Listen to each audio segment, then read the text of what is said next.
Good morning, folks. Severe watch zones in the U.S. are no joke. This is hail damage in the Torcon area. We'll come back to Texas weather in a bit. Continuing with our highlight of climate extremes of all types, a stark contrast to the 6,000 heat records broken last March, there are many areas of the U.S. that will be 60 degrees colder than they were just a year ago. It's a big shift in short order.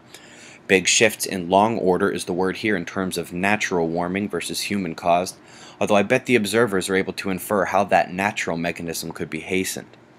More on natural climate swings here, how they affect the weather, and how we differentiate between the norm and the shift. South of Greenland, to the southwest of Iceland, northern mid-Atlantic ridge has been rumbling steadily. We have to keep watch here.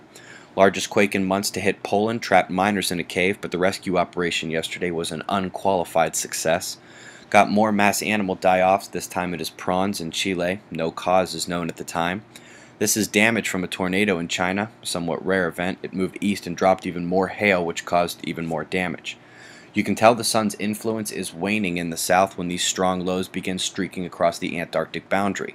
Rain has already begun in southeast Australia. Thunderstorms on the way. Two big lows in Europe bringing rain along their leading eastern edge with brief thunderstorm watches set tonight. Let's do it for the advanced viewers today in the U.S. and go backwards. Can you picture what causes this extreme temperature differential? We have two big blue counterclockwise driving lows and a clockwise forcing red high pressure cell in the middle.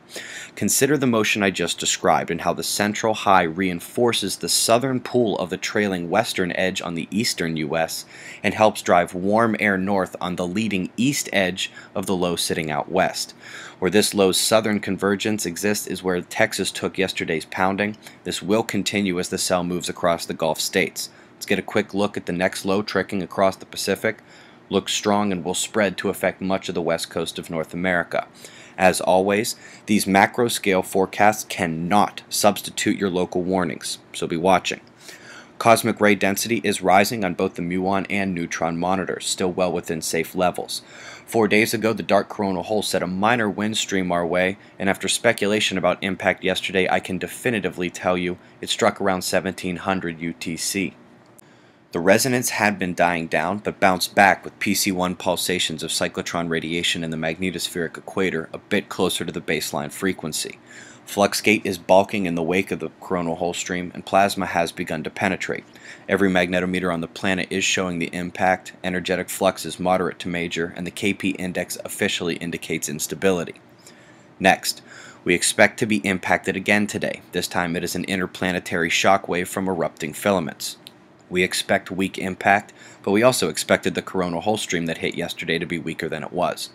Finally, Earth is also in danger of further energetic flux and polar radiation storms if these departing active regions pull the trigger while the Earth footprint and magnetic connections are still firmly set to the area. As many of you know, these four space weather concerns coincide right now with the building conjunction of Mars and Uranus. These two factors will set a minor earthquake watch for the next 48 to 72 hours.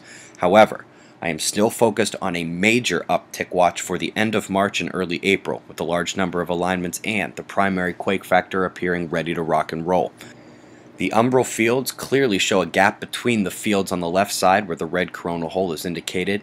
We've had our eyes here for days. The GOES SXI and STO are both beginning to reveal the dark opening heading in on the equator. Will time perfectly with the alignments? It's all about the sun today and the solar wind. Eyes open. No fear, it's 6:30 a.m. Eastern Time, and that's the news. Be safe, everyone.